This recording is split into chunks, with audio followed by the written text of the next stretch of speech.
Hello, everyone. Welcome.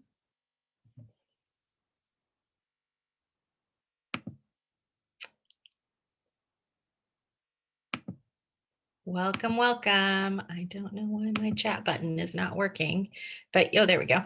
If you are so inclined, use the chat and let us know where you're tuning in from. It's always so fun to see where everyone joins us from. I'm in Seattle. Hello, Seattle, Montana, Edmonds, Minneapolis. Oh, you're with Zoe and Sarah. Hello, hello.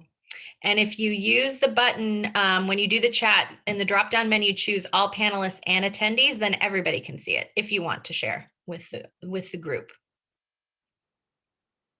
Costa Rica, so cool. Alexandria, Virginia, Lopez Island. Oh, I'd like to be on Lopez Island right now. That'd be nice. Hello, hello. All right, we're going to give it just a few more minutes for people to get, or one more minute, not a few more minutes for people to get logged in. Hello from Fremont. Hi. Neighbor. Montgomery, Alabama. Hello. Vancouver, Canada. We were just discussing today how nice it will be to be able to go back to Vancouver.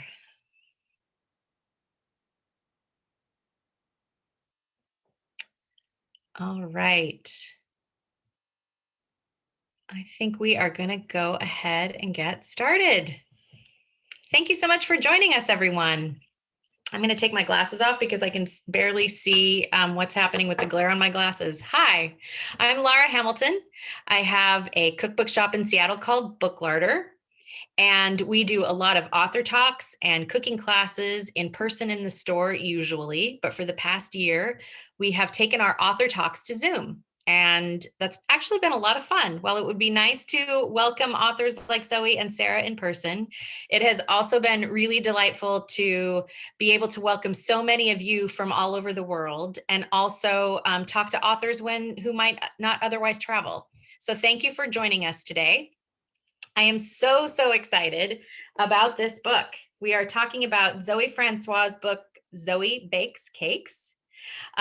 Zoe is, of course, an amazing baking author, and she's going to be in conversation with her friend and also amazing baking author, Sarah Kieffer.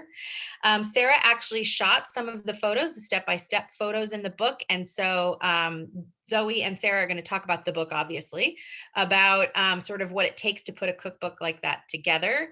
And Zoe is even going to show off one of the techniques from the book that you might want to try at home.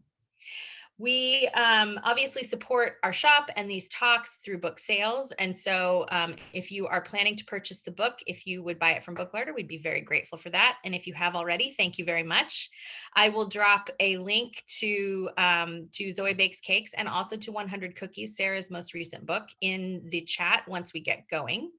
We will also leave time for questions. So if you have those, please use the Q&A button at the bottom of your screen for questions, and that will make it easier for me to keep track of them. And there are lots of you tuning in today, so if I don't get to all of them, I apologize in advance, but we'll get to as many of them as we can.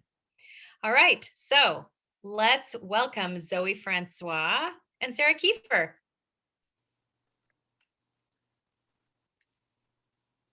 I'm here. Hi. How are you? I'm good. How are you? I'm good. Hello, everyone. It's so nice to see you. It's nice to see you too. Well, we're obviously here to talk about your amazing book, which I know I'm your friend, but it's truly amazing. I love it so much. And I read it honestly cover to cover. I sat in bed the night I got it, and I read the whole thing, every head note, the intro, everything. I loved it. Awesome. And I learned stuff.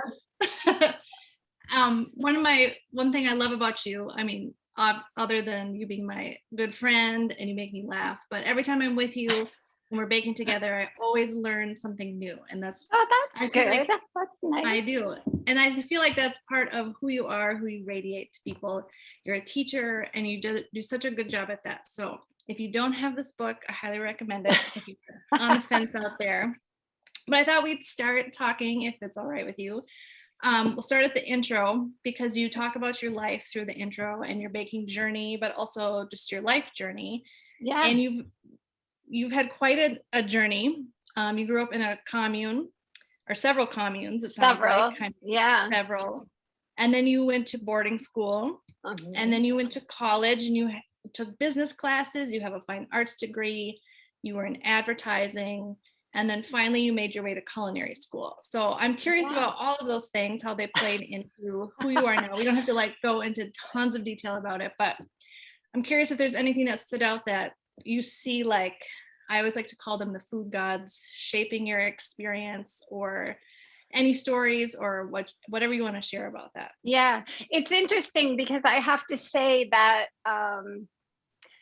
you know, I grew up in a very alternative fashion. So I went to 16 different schools before I graduated from college. Wow. And so like the consistency of my education, of my academic education, was really spotty. I mean, tragically so. And so things like home ec and, you know, anything where I could work with my hands really became my salvation and how I felt empowered. And so like through school, you know, home economics, I always say, was really a savior for me, but it also introduced me to food. Like, so my, you know, my very, very first food memories were from really young, really young childhood, but my first cooking memories are from middle school in home ec, when the very first one I remember is making a chocolate mousse and reading the instructions, and it said to add coffee. And I thought it meant coffee grounds. So I just threw all the coffee grounds in there instead of like brewed coffee. And it was, you know, trash. It was like totally inedible. But I learned something. And I have to say that experience, like, we couldn't eat it.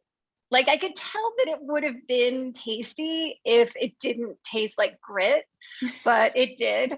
But it's like those things last in your mind. You know what I mean? It's like those failures are actually some of the best moments when you're learning how to do something. So it's like, I know this is far afield from your question, but I have to say a lot of people get, you know, they get hung up on the fact that something doesn't work out the first time. And for me, it's part of the process. That's like part of the challenge and part of the fun of it, and part of, you know, exploring what I'm doing. So anyway, I know that went really off track.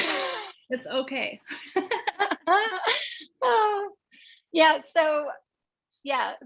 So I had you know, home ec in middle school, and then when I got to college, you said that I took business classes. It was actually just one. Just one, okay. It was like one class. It was in lieu of having to do a lot of math classes, because, you know, my co-author Jeff Hertzberg always says I have an interesting relationship to numbers, which as a baker is funny, because everybody thinks that like bakers are so mathematical and so scientific, and I am much more intuitive and on the sort of art end of the spectrum than I am on the science geeky side, even though I love that too. But so I had this business class in college, and it was mostly about accounting, and I was drifting off and I wasn't that interested. And they said, start a fictitious business. And I started a cookie company. And so we had to write a business plan, and we had to like do the whole thing start to finish on paper. And I did that, and I realized, why not just start this thing? I have the business, you know, plan all laid out. I took it to a bank and I borrowed some money, and I actually started that business. And that was Zoe's Cookies. And I was all of like 19 years old. And I didn't lose money. I didn't make any either, but I didn't lose it. Breaking even is good.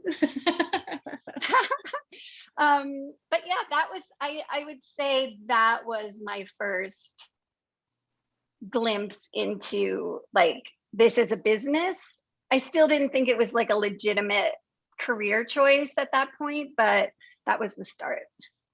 That's awesome. Okay, so you finally get to culinary school, and it's because of your husband. He says he sees, well, not because of your husband, but he helps you make this. Yeah, it was.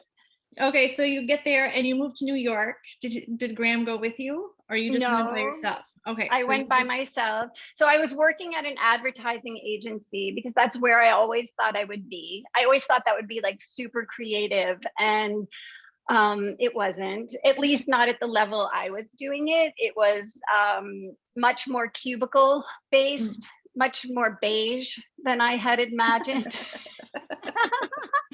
And I mean, obviously, as you know, if I had stuck with it, it would have become more what I wanted, but I wasn't that happy.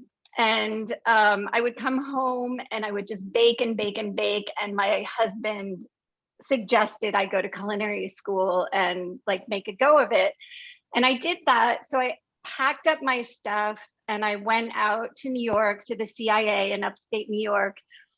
And I did that and I loved it. I mean, it was the first time I was in an educational setting where I stayed up all night to study. And this was before computers.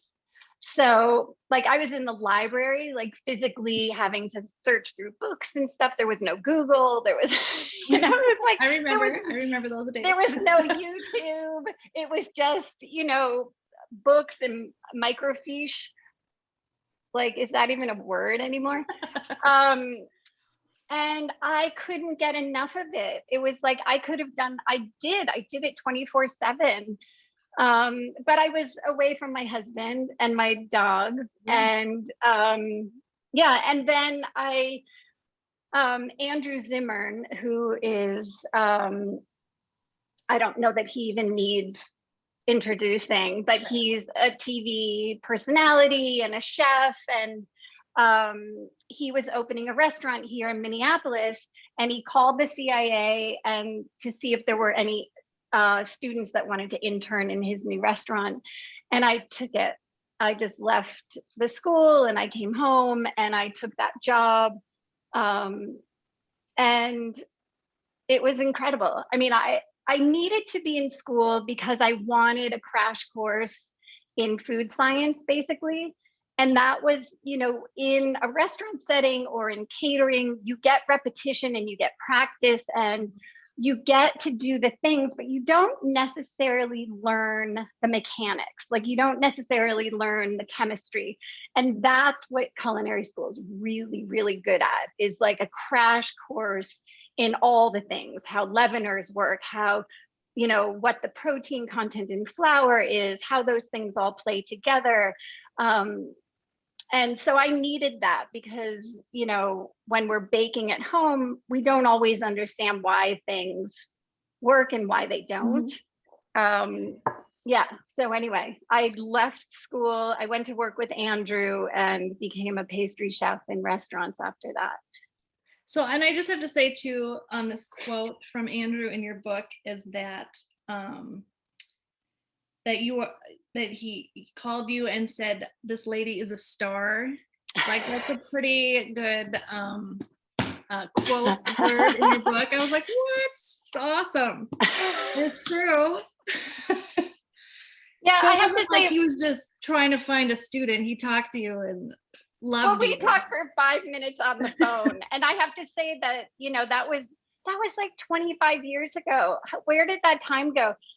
We became fast, immediate, very good friends. And one, because we're just, we're both kitchen people and we just sort of struck it off, but also because there's one thing to be in a restaurant and be a food person. There's another thing, and to sort of know that art and to know your craft. But then there's another thing that Andrew had that they don't necessarily teach you in culinary school, and that's the business of this whole journey. Because craftspeople and artists don't necessarily learn how to make a living. It can be a real struggle. And so he was not only a mentor in my craft, but also he was very good at the business and always sort of knew what he wanted to do and would push me.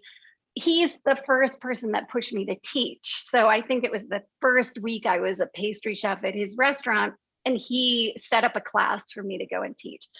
And so anyway, it was, that relationship is probably one of the things that has been the best thing for my career all along. And now his production company produces my TV show. So it's just like throughout the course of my entire career, Andrew has always been there.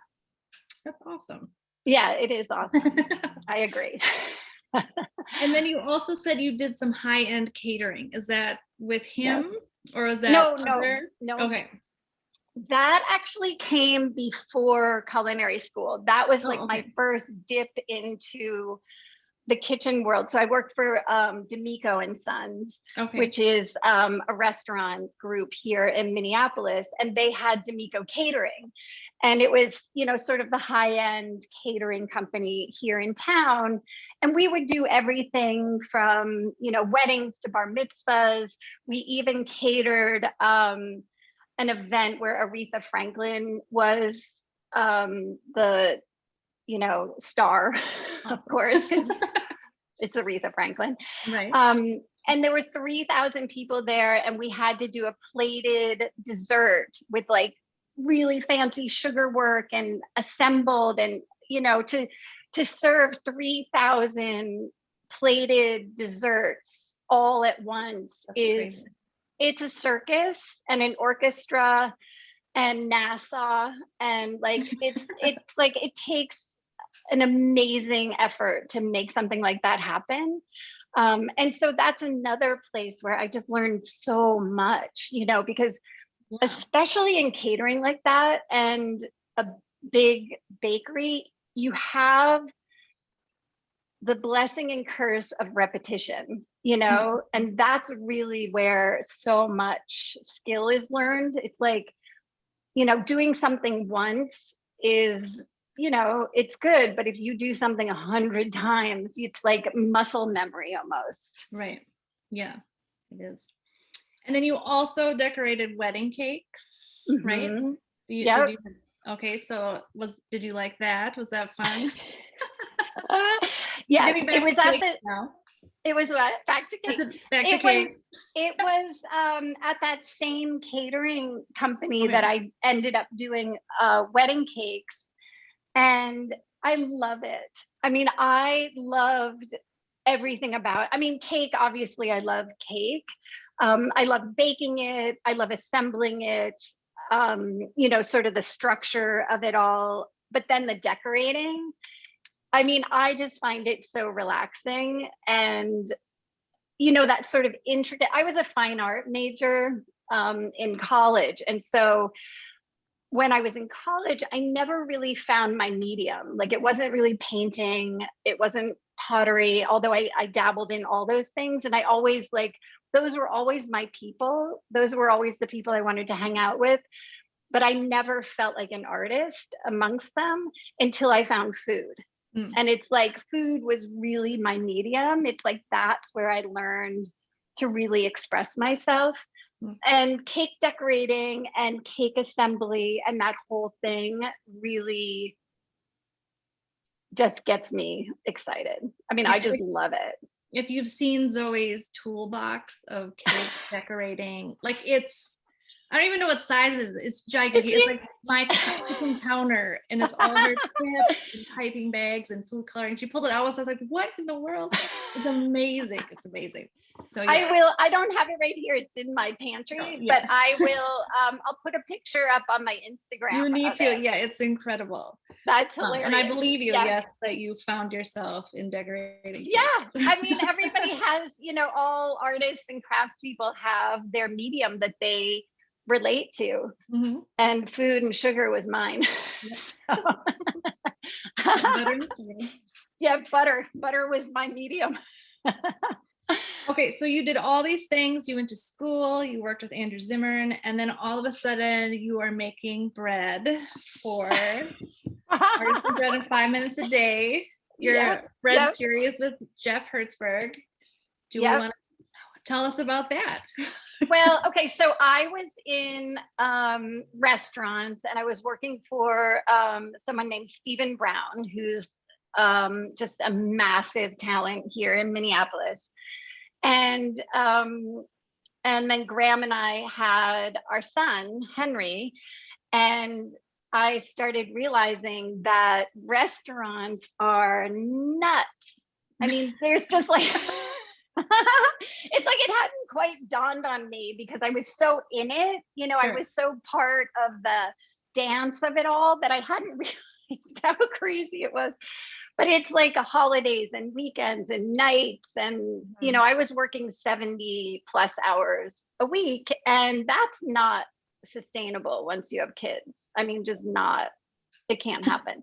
And so I tried to do the restaurant scene part-time, and I had a really hard time with that. I had a really hard time like switching from, you know, being home with the kids and then saying goodbye and then going home and being in that other place. And I decided to be home with the boys.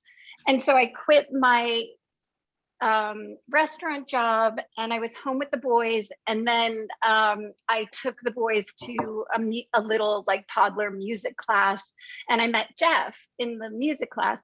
And he found out I was a baker, and he told me about this bread he was baking. And I thought he was nuts.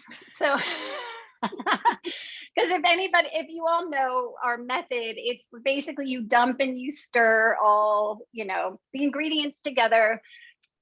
And then you have a loaf of bread, but then you put the rest of it in the refrigerator for up to 2 weeks. And this flew in the face of everything I'd learned in culinary school about bread baking. So anyway, he's a very persuasive guy. I mean, Sarah works with us too, so she knows. And, you know, he finally got me to try the bread, and I did. And it was amazing. It was like so crazy, amazing, and easy. And I had been teaching for a while at that point, and you know, people were more likely to do something super intricate, but they never wanted to bake a loaf of bread because they were intimidated. So anyway, he said, write a book with me, because I told him everybody needed this recipe, write a book with me. And we did. And I thought I would give a copy to my mom and my dad, and it would be a fun experience. And I was home with the boys. And 8 books later, I was, you know, just on that train. It had just like taken off with me on it, and it was awesome. I mean, I loved it, but pastry was always there waiting for me to jump off the train eventually. Yeah. And this book is it. This book was my big leap. Yeah, so I met Zoe about 10 years ago. I started working with her and Jeff for Bread and Five. It was the And best so day. It was, yes, we've had so much fun working together. But yes, we have. So I knew you as like the bread lady. And Yes. like pastry was just kind of, you had your own blog and an Instagram, but you weren't like super, I don't want to say not into it, but you were more focused on your bread books. And then the bread books had become my career. Yeah. Or at least where I could make some money. Right. And so then you started doing Instagram stories, showing how to do different techniques, and all of a sudden your Instagram blows up, and now you're the pastry lady. So, which is great, because I know that you love that. Do you want to talk a little about your Instagram? Like, people, if you don't follow her there, it's Zoë Bakes, and she does like little recipe tutorials to help show you how to do the process. It's awesome. But did you just start doing that just for fun? You just wanted to do it? Or? Well, I mean, it's funny because I remember when we went to a coffee shop and you sat me down and you showed me how to like navigate Instagram. And I was like the old lady on the other side of the table going, what's this? And how do you do? And I was just so confused by it all. And so for the longest time, I was putting up pictures of things that I would bake, and people would like them. And, you know, my photography got better and people liked them more, but nobody was baking anything that I was putting up there. And because I think it looked aspirational, it didn't look like something that they thought that they could make. And somebody asked me a question and I said, well, let me make you a little video and I'll put it up in my stories. I put that video up and the next day, like a dozen people had made it. So I realized that, you know, as a recipe developer, as somebody who writes cookbooks and wants people to actually be baking this stuff, it wasn't that satisfying to just have them like it. I wanted them to be baking it. I wanted to see what they created, not just have them look at what I'm creating. And the tutorials made all the difference. Because I think with baking in particular, maybe more than the savory side, people feel, like I said before, like there's so much science and so much, you know, this, and they don't look at it as, they look at it as being maybe a little intimidating, a little scary, and they don't see the sort of joy and fun that I do. And once I step them through, they're like, that's not at all hard. It's just, there's tricks to it. There's tips and there's technique that I can easily show you, but it's not necessarily obvious. Yeah. Okay, so then we get to your book finally. I mean, of course we want to hear all this other stuff, but the book. Yes. So you have this cake book. Yes. So where would you, this book, so you were worried that people may find it intimidating because it does everything from like pound cake and ends with a wedding cake. So you are giving every kind of cake. And I just want to say that it's not, like, Zoe really does a great job at showing you how to do all these things. Your directions are awesome, easy to follow. Thank you. But where would you suggest, like if you're a new baker or you just got this book and you haven't baked a lot, where would you suggest people start? Well, there's super simple recipes in there that are like one bowl and a spoon. Like you don't need a mixer, you don't need anything else. There's some super, you know, my devil's food recipe is just dump and stir. My carrot cake recipe, the same. The, you know, zucchini bread. There's lots and lots of recipes that don't take anything more than a bowl and a spoon. Well, maybe a grater if you're doing a carrot cake. But the thing that I wanted in the book was sort of like those tutorials in the stories, is I wanted some place where I could explain the technique in case somebody didn't know it or wanted to go a little bit deeper or wanted to understand how baking powder works or how baking soda affects things, or wanted to take their grandmother's recipe that they've made 100 times, but it doesn't quite come out the way it did when she made it. And have a place sort of like the tutorials where they could go to get that stuff. And that's the Cake Academy in the beginning of the book. And so I go through basically all of the things, and Sarah took all the photos. So I wanted to have a place, because I'm a very visual learner.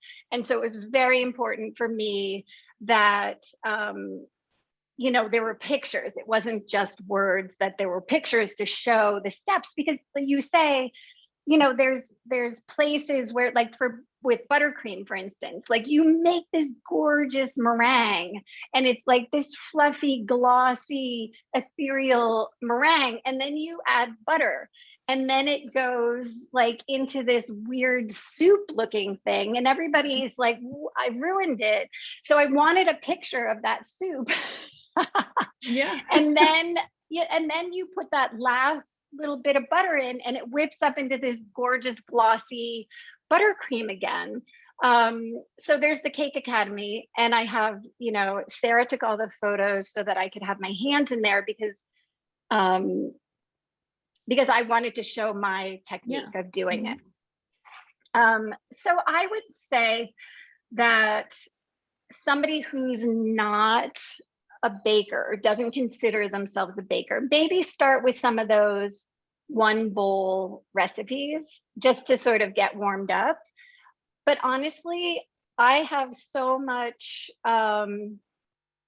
information in there that you could start with the wedding cake and I'll talk you through the whole thing because it's just like Instagram.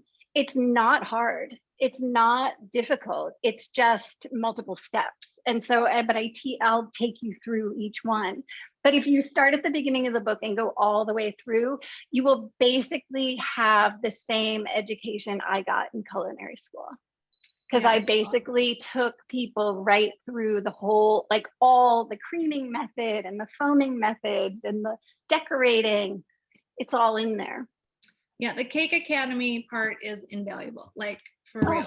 It's so great. That's awesome. I mean, and I've been baking forever, but I still I read it and I learned things and or new ways to look at things. And yeah, it's that's so awesome. Cool. Yeah. That's awesome. I love your book. And so you mentioned in here that your favorite cake, maybe, I mean, you didn't totally commit just in case, but is the plum cake. Yes. Yes. So tell us about the plum cake. Because I read that, I'm like, well, now I have to make this summer. Yeah. Okay. Well, it's got all the things, it's like, I just love that sort of rich, buttery cake. It's got almond flour, so it has a beautiful texture to it. But then it has these deep plums that aren't too sweet. So there's this little bit of, the sourness of a plum to it. I just find that it has really great balance and it's very rustic. It's like, I think people, come to my, especially this Easter basket cake I just put up on Instagram. It's over the top decorated, right? This is the opposite. This is you put it in a food processor, you whiz it all together, you put it in the pan, you put your beautiful plums on there and you bake it. It's super, super easy, very rustic. And I mean, this is a cake you can serve for dessert, but you can also have it for breakfast and lunch. And I've done all of it. And you can use other fruit too. I mean, the base of this is not, you don't have to stick with plums. And I think this is another thing about this book is that I really wanted this book to be about the base cakes. Once you have this technique, it's like I said before, either you're working on some family recipes or you take my recipe and you add your own spin to it. I'm all about people, playing. But go to the Cake Academy before you start doing 1,000 substitutes because there are some combinations that are essential to make things rise. One thing I love too about this cake is you have so many simple cakes in there.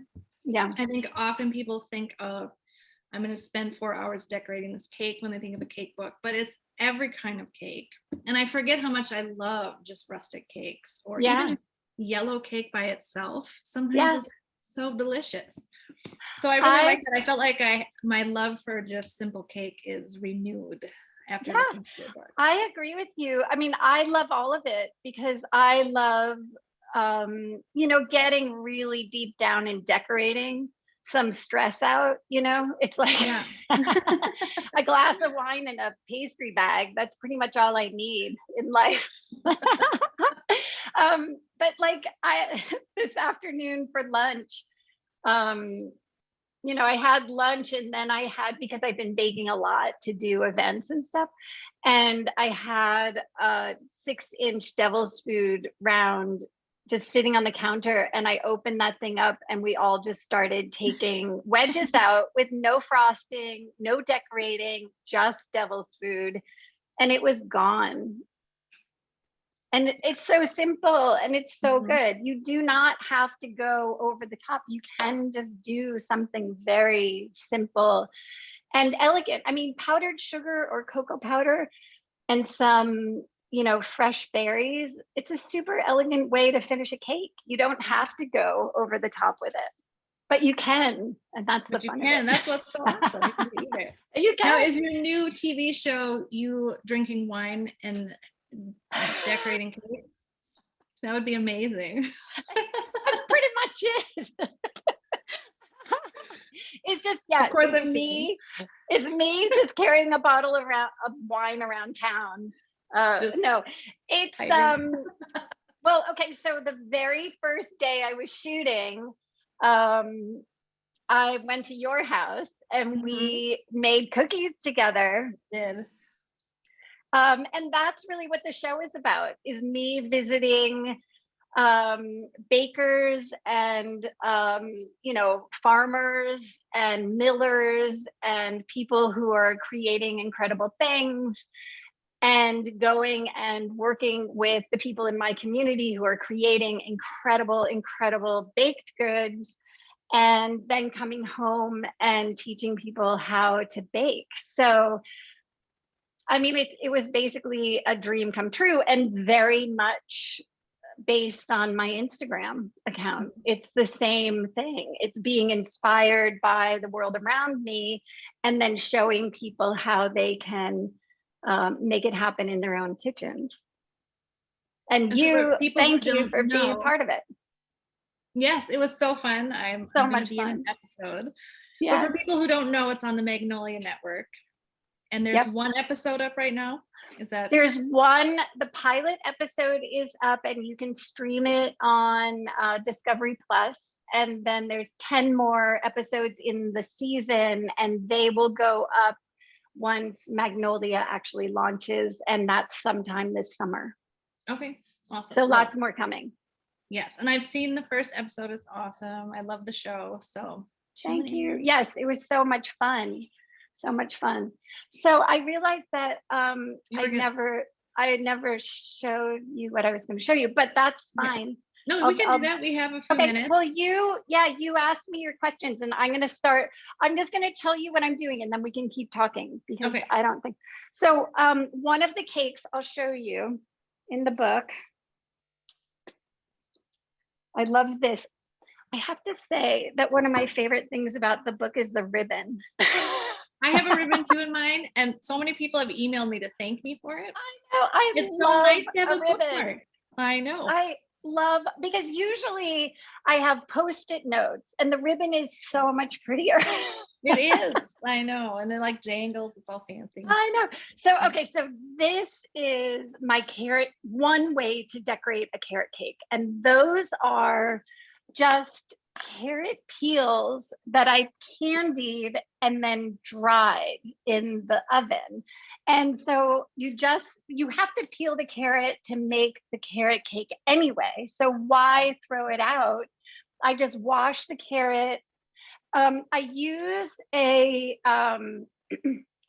really good carrot peeler, meaning that I get really nice sort of thick slices. Like I have one where it sort of shreds the the peel off, and so you don't get one long nice strip. So this one, nice. You have to kind of press hard to get a nice strip like this, but I just peel it. That's it. Yeah, my peeler would. You don't. Yeah, you kind of need I mean, this one is from OXO. It's less fancy, but it does an equally good job. But yeah, so I mean, everybody knows how to peel a carrot, right? Then I just have, this is simple syrup, it's in the book, and it is just equal parts sugar and water, a tiny, tiny little bit of corn syrup so that the sugar won't recrystallize. And you just melt them all together until all of the crystals of sugar have melted. And then you just dredge the carrots down into your simple syrup, and I sort of wipe off the excess. Mm-hmm. And then I drape them down onto, I have a sheet tray. I don't know, can you see that far down? I'll move my camera. I can't see the sheet tray, but I can see you dredging. Okay, great. Let me just get this, and then I can show you what I've got it on. Sure. That's genius. And that's it. Okay, so the other thing I mean, I used to do this in restaurants all the time. I'm going to just move my camera down for a second so you can see what I'm putting them on. Can you see that now? Yep. So it's just a sheet tray, and this is one of those silicone mats. And this way, when I bake it, when I dry it, you put it in a very, very low oven so that they dry and don't turn color. But you bake them and then they become candy. And I used to do this with, you know, you can slice apples on a mandolin and do the same thing, dredge it through and dry them out. And they're beautiful garnish for, you know, because whatever kind of cake you're making, you might want to do something else. Right. And that's it. And then once they're dry and you can peel them off, it depends how thick you go. So sometimes it can take an hour, and sometimes it can take a couple of hours, depending on what you're doing and how thick they are. Another one that's really pretty is very, very thinly sliced pineapple. And then as they're baking, they kind of furl and turn into like these little flowers. Beautiful. But that would be really nice on the hummingbird cake because that has pineapple in it. That would be so it'd be a nice, it'd be a nice garnish. Yeah. So we have a quick question on the decorating subject right now. How do you put sprinkles on the side of cakes, and what's the right method? Well, there's a couple of different ways to do it.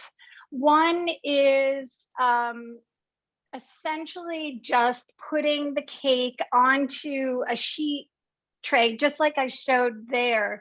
I usually have like parchment paper or something down on the bottom to catch the sprinkles, and just applying them, like sort of cupping your hand and pressing them onto the side of the cake. If you're doing it with like an American buttercream, you can even let the American buttercream set up a little bit in the refrigerator so that it's not hard, but just set up a little bit, and then roll it in, like put a bunch of sprinkles or something onto the sheet tray and actually roll the cake. But you need to have, you can't do that with something like cream cheese frosting that's very, very soft. Otherwise, this is going to get mushy. But something like American buttercream that has some body to it, you can actually just roll it. You have to have a thick layer of the sprinkles. But I usually just, if my frosting or icing is soft, I'll just press them on, just sort of cup my hand with it and press them on the cake. I think that's awesome. I'm trying to think if I have a video, because I did a cake just like that. This was crazy.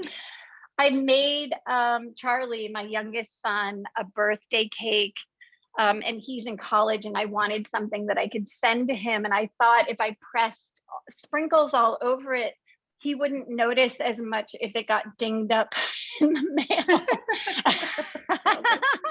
And so I did it. And actually, because of the sprinkles, it traveled really, really well. You can only do this in cooler months. Like, do not try this in July when it's like super hot. Yeah. But his birthday falls into cooler months. So it worked brilliantly. But yeah, I love a sprinkle cake. Yeah, that's better than my method of like, I cup it, but then I just kind of throw it at it. My husband's always like, why are there sprinkles in the living room? Because they like travel around. Hey, whatever works. If you end up with a cake with sprinkles on it, go. Yeah. Lisa would like to know how you packed up that cake, Zoe, and I have a feeling she has expressed the question that is on a lot of people's minds right now. Yeah. As a college mom myself, I really want to know how you did that, Zoe. Okay, so I put the sprinkles on, and the other thing that the sprinkles did was meant that once it was chilled, and I chilled it like really overnight, so it was really nice and firm, but because of the sprinkles, I could put plastic wrap around it without it sticking to the cake. And so I put plastic wrap around it and then bubble wrap, not like the big nubby one, because that will press into the cake, but the little tiny bubbles, you guys know what I mean. And so I wrapped it in that and then put it into a nice snugly fit box, and just more packing around that. And then I shipped it overnight. So I shipped it like chilled, called the place, found out when they were going to be taking off. He's also not that far away. He's only, I think it's like 5-hour ride in the truck. But yeah, that's how I did it. I bet there's like special boxes for this, but I went, pretty rogue, and it totally worked out. I had him take pictures of it when it arrived because I was super curious to know how it would go. And it was totally fine. I couldn't believe it. So I hope that helps. Do a cake that has some structure to it. Like, don't do a super soft, like I did. The one that he wanted was funfetti. So I did my white cake but I had sprinkles in it, and then I had the sprinkles on the outside too. But that has some structure to it. You don't want to do something super, something that will sort of fall apart. Right. Carolyn would like to know, and Sarah, I'm not trying to take over. Please ask more questions. No. I was waiting to see if you had more questions. While we're talking about, while we're asking some kind of how-to questions. Yeah, sure. Yeah. Who moved from Seattle to Montana, and this could be a good question for both of you. Wants to know if you have any thoughts on high altitude baking. Yeah. She's felt like a pretty good baker, but now she's having a crisis of confidence. Yeah. Okay. So I have a lot more experience high altitude baking with bread than I do with cake. I do know that one of the things that you have to do is reduce the amount of leavener, because what happens at the high altitude is that the bubbles want to expand really, really fast. And so reducing the amount of leavener is typically how I've dealt with it. The other thing that I would highly recommend is that there are typically the universities, like the University of Colorado has really good information about high altitude baking. But like with bread, there's a lot of different ways, but I don't know that they translate that well to cake other than the leavener. Sarah, do you know? Do you have other things? I'm sorry. Yeah. Yeah, I mean, you're asking two people that live in the flattest state. So I'm by no means an expert at the cake thing, but I'll try to find out, or try to find a really good resource and put that on my website, because it really is.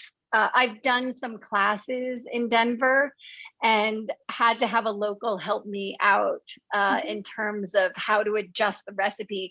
And she knew exactly what to do, and had sent me to this University of Colorado site. So I would say something like that.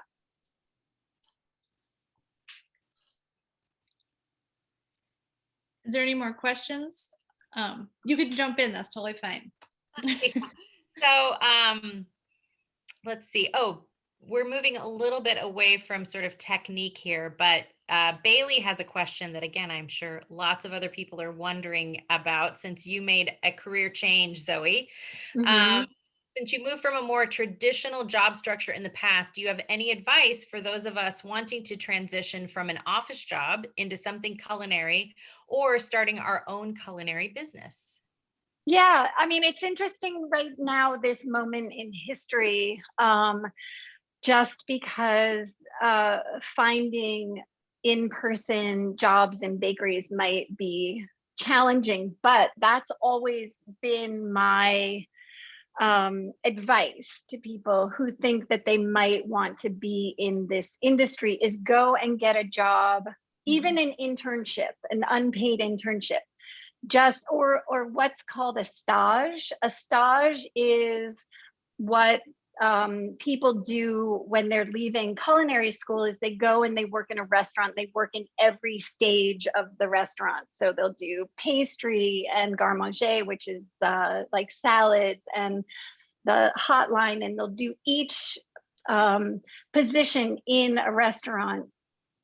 And I highly recommend that, you know, if you think you want to be in a bakery or catering or a restaurant, is go and find the place that you most think that you would want to be or you admire, and just ask them for a day or a few hours in the kitchen. And it may change your mind.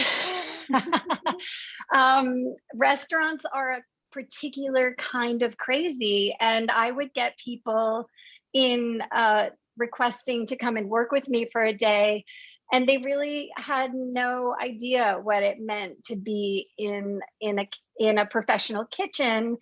And either they loved it like I did, or they couldn't wait to go back to their other job.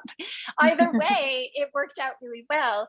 And then if you want to do, because now, I mean, that was really the one opportunity when I was coming up in all of this, was to work in an establishment. But now there's blogging. Now there's, you know, opportunities to sort of create without doing it in a professional setting. And I would say there's a lot of it. And so you need to have something unique maybe to say. You also need to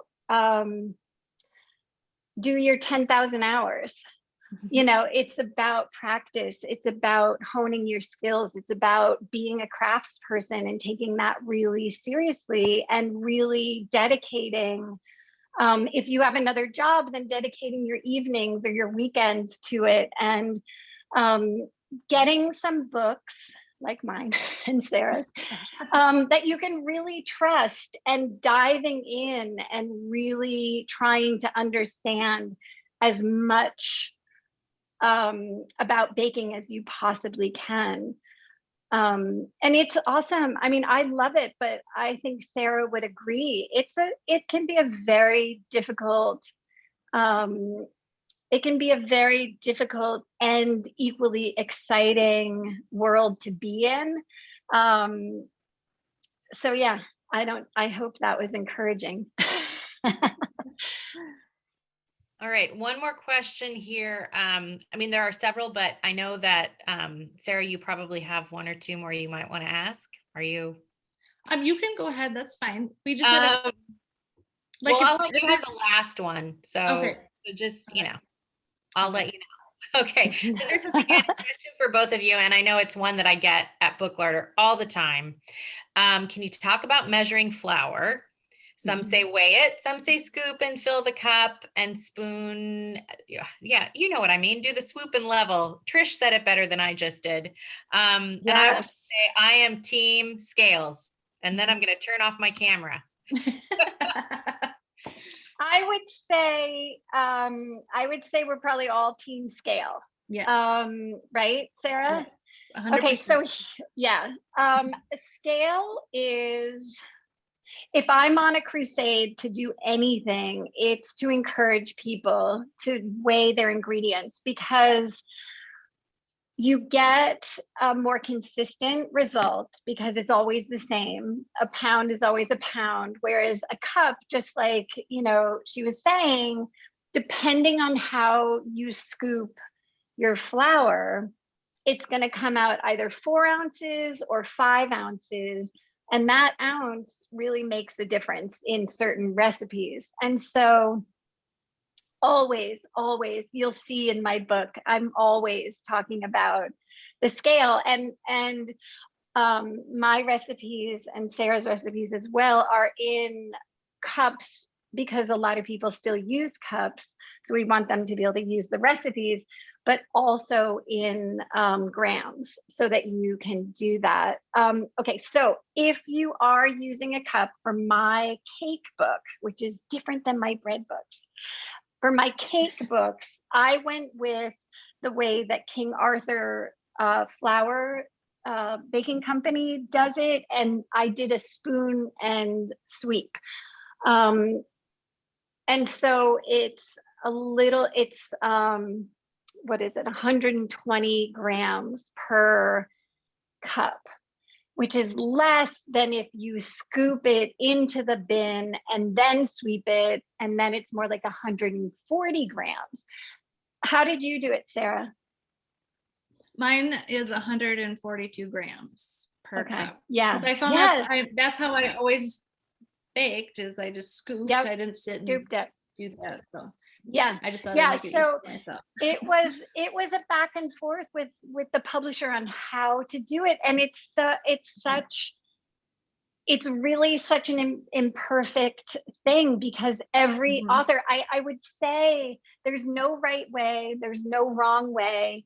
It's just, you have to know how each author has done it so that you understand, or just get a scale and then just go by the weight, and then you don't have to understand anything. Well, it's like pant sizes too. They're different for every company. There should just be one pant size. It's the same for everybody, but the same, I feel that way about the flour too. Like, I wish it was a universal measurement. It would make life easier, but it's different for every baker. It is different. I love that pant size analogy. That's so awesome. I get so mad about that. So I'm going to ask one last question from the audience, and then Sarah, it will be back to you. Susan, who is an empty nester, often thinks about baking just a half of a recipe, but doing that sometimes involves needing a half of an egg. How do you do that effectively? Oh, isn't that a good one? Okay, so it really depends on the recipe, because some recipes I find are very forgiving and it doesn't really matter. The safest way to do it is to actually break the egg, whisk it up, and just use half of that. If it's like a full egg plus a half of one, then you can get away with, like, depending on what it is though, either the white or the yolk. But I would say whisk it up and just use half of that. What about you, Sarah? How do you do it? Yeah, I usually just skip that recipe. If I have to do that, I would just make double and be like, I'm not doing this. Because I've tried having it before and it didn't turn out, and I don't ever feel like the risk is worth it. But I like that method of actually like whisking it up, and then you'd have to weigh it though too, probably. Yep. Weighing it would definitely be the best way to do it. But yeah, it's hard because, like, when you're writing a recipe and you're testing it and it's like, oh, that fifth yolk is going to make the whole difference. It's going to be so much better. But then when someone tries to cut this in half, they're going to hate me. Right. But you're so committed to the recipe. But so committed. And that fifth yolk just made it so good. So I did it. Yeah.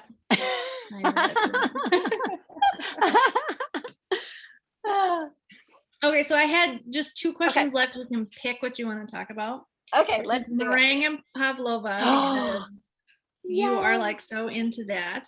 Or else any surprises in the book that you had, or if we have time for both too, but a recipe that surprised you or something about the book that surprised you. Well, okay, so I'm gonna go with the meringue because I love it so much. It's just, it's one of the things that I love about baking is that you take these raw ingredients. It's like you take egg whites and you take sugar, and neither of them are particularly interesting alone. And then you combine them and you whip air into them, and they become this like magical, beautiful, ethereal meringue. And you can use that, you can bake it, you can slather it on a cake, You can then use a blowtorch and Mhm. toast Your it, which is favorite really what it all comes down to. And I'm so glad I got to say blowtorch in this interview. If you follow Zoe on Instagram, you know she's way into her blowtorch. I don't think it would have been in complete like conversation without it. There's even a video of her with a flamethrower. And my son, my 11-year-old son, I showed him this and he still talks about it. Like, do you think we can go to Zoe's and try out a flamethrower? I can't believe we haven't done it yet. I know. So I would say meringue, and there's 3 different types, and I go through it especially in the Cake Academy. I talk about the 3: the French meringue, the Swiss meringue, the Italian meringue, and then there's pavlova, Mhm. which is one of my favorites. It's not only because I love the way that it tastes, because I do, but it's one of these recipes that I just love making because I think it's just so much fun and it's so satisfying, and it's like it satisfies everything there is about baking that I love. It's like it's delicious, but it's fun and it's beautiful. And the meringue that I do is designed to look more like a tutu, because I used to make pavlova a lot in restaurants because I always liked to have something on the recipe that wasn't super heavy. And so pavlova is perfect. It's like this light, airy, beautiful dessert, but it was always just sort of like a pile of meringue and then a pile of fruit and a pile of whipped cream. And it looked great, but it wasn't particularly pretty. And I wanted something that was prettier because it's named after a ballerina. It should just be elegant. Yeah. And so my design is in the design of a tutu. And I think it's really fun. Well, and your pavlova is so beautiful. And I have to say, I never thought I liked meringue. Like I'd had really sweet, awful meringue my great aunts used to make. Oh, yeah. I never thought I liked it until I started baking with you and you made some, and it was so good. And I went home right away that's and started awesome. making it. Yeah, I think especially with a pavlova, and I think with meringue, you really need to pair it with something that's either sour or a little bit bitter or you know what I mean? Like balance out those flavors. But the pavlova itself also has vinegar in it, which also sort of mellows out the sweet. But I usually do pair it with something like lemon curd or passion fruit curd, or, something that's got a bit of a balancing act to it. Yeah. But I think that's true for any of the cakes. Like I like that, to sort of play with the flavors and find that perfect balance. Yeah, awesome. Do you have any final words you want to say about the book? Or I have it upside down. That's good. It's upside down. It works either way. Yeah, either way. There it is. Yay. We can all show. Yay. Yeah. All of us show it. Yeah. I just have to say that I loved writing this book. It's like, it's all the things that I love about pastry. And I think that cake in particular, it's like we use cake to celebrate everything from like birthdays to weddings. If somebody's sad, you bring them a cake. It's like there's no occasion that doesn't need cake. And even like Tuesdays and Wednesdays and breakfast. They do. Oh, thank you so much, Sarah and Zoe. This was so much fun. It was so fun. Thanks for having us. thank you. This felt like a couple of friends catching up, and I feel like it was right now, I just love like being part of events like that. So thank you so much for sharing your friendship with us. Zoe, congratulations on the book. Thank you. Yay. It's available at booklarder.com. I think I forgot to mention that they are book plate signed. So, so thank you for sending us those too. Yes, you're very welcome. Joining us. We will put this up on YouTube afterwards, and everyone will get a link to it that you can watch it again or share it. Happy baking, everyone. Stay safe and healthy. Yeah, and thank you so much. Have a lovely evening. Thank you. This was so much fun. Thank you. Fun. Bye. Thank you. Bye. Bye.